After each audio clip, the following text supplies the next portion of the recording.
महत्वपूर्ण विषय की ओर उन्होंने सदन का ध्यान आकृष्ट किया। महोदय, आदरणीय प्रधानमंत्री नरेंद्र मोदी जी के प्रयास के कारण आज दूध उत्पादन में हमारा देश विश्व में पहले स्थान पर, लेकिन यह क्षेत्र असंगठित क्षेत्र में जो पशुपालक हैं और जो दूध उत्पादन है वो ज़्यादातर असंगठित क्षेत्र में, मात्र 37% संगठित क्षेत्र में है और 63% असंगठित क्षेत्र में। मंत्रालय लगातार राज्य सरकारों के सहयोग से इस पूरे उत्पादन को संगठित क्षेत्र में लाने का लगातार प्रयास कर रही है ताकि पशुपालकों को उनका उचित मूल्य दूध का मिल सके। आज असंगठित क्षेत्र में होने के कारण ज्यादातर बिचौलियों को इसका लाभ मिलता है, तो इसलिए लगातार सरकार प्रयास कर रही है, राज्य सरकारें कर रही हैं और नेशनल डेयरी डेवलपमेंट बोर्ड भी राज्य सरकारों को जगह जगह सहायता प्रदान कर रही है। माननीय सदस्य ने नांदेड़ जिला के बारे में पूछा है। नांदेड़ जिले में महाराष्ट्र सरकार से कोई national programme of dairy development की कोई परियोजना प्राप्त नहीं है। हम जो परियोजना स्वीकृत करते हैं वो राज्य सरकार से आता है, उसमें केंद्र और राज्य की हिस्सेदारी के आधार पर हम तय करते हैं।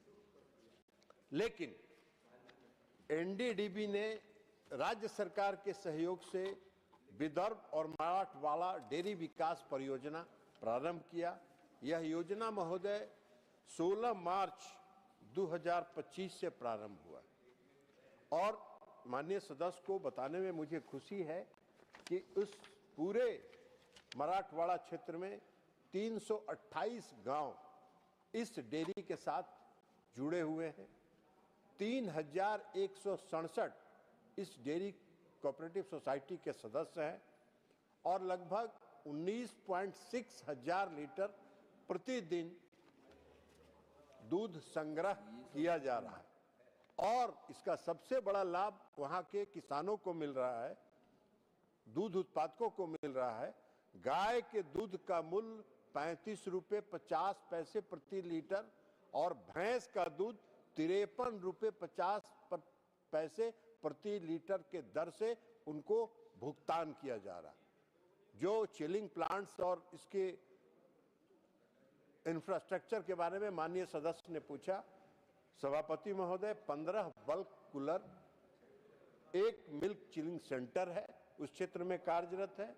लेकिन इस पूरे सोसाइटी को मार्च 2026 तक 19.6 से 25,000 लीटर प्रतिदिन के तक बढ़ाने का लक्ष्य रखा गया।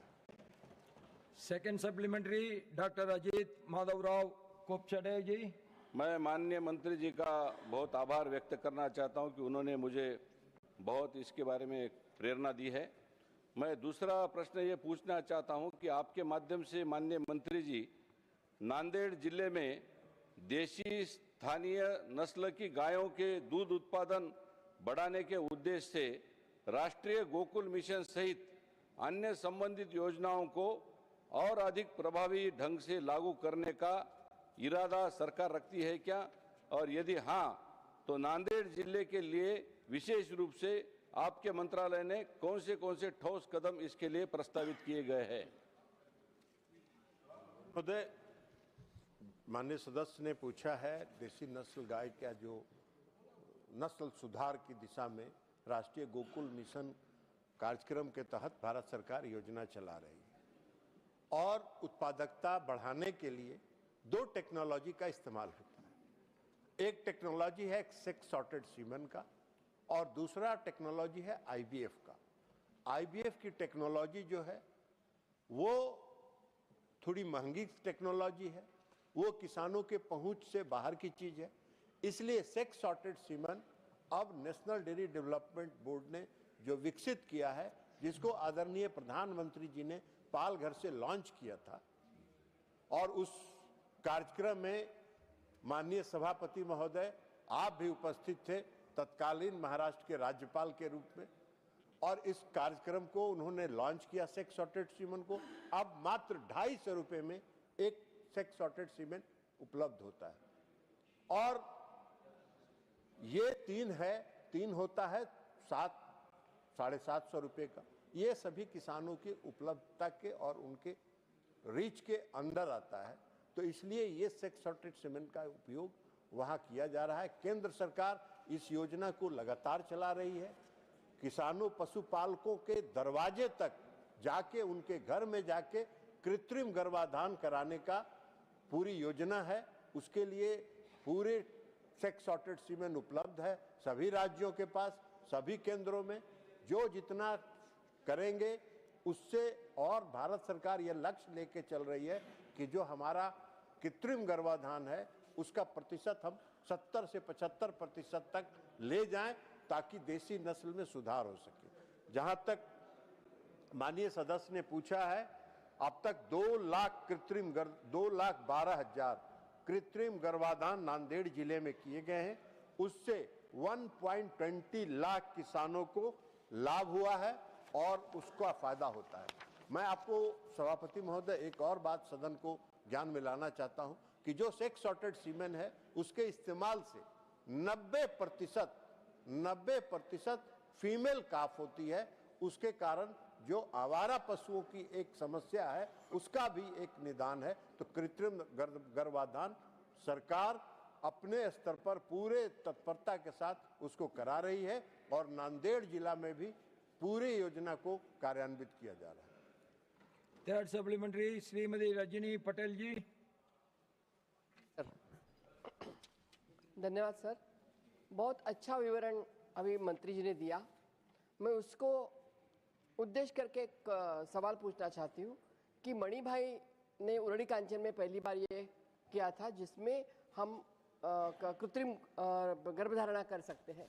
अभी इतना आप बढ़ा रहे हैं, इतना आप बता रहे हैं, लेकिन कल ही जो ब्रूक रोलिंग्स ने, जो सेक्रेटरी है अमेरिका के, उन्होंने धन्यवाद दिया है मोदी जी का और ट्रम्प का कि बहुत अच्छा है आपने कृषि क्षेत्र खोल दिया है। तो कृषि क्षेत्र खोलने के बाद अगर हमारा दूध, उनका दूध यहाँ आएगा तो हमारे किसान कहाँ जाएंगे? इसके लिए क्या व्यवस्था आपने की, ये हम पूछना चाहते हैं। Honourable minister. महोदय, इस प्रश्न से माननीय सदस्य के प्रश्न का कोई प्रश्न नहीं उठता है। अभी जो डील हुआ है सबों ने देखा है कि अभी 10 दिन इंतजार करें। 10 दिन इंतजार करने के बाद वो पूछने के लायक होंगी। फोर्थ सप्लीमेंट्री श्रीमान R Girirajan ji.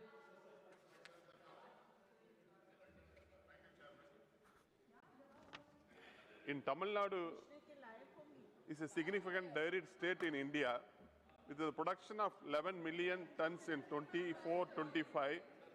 Tamil Nadu ranks 4th in national cooperative procurement driven by the state-owned Avin Federation. The per capita milk availability in the state is approximately 407 grams per day 2025 status. I would like to know from the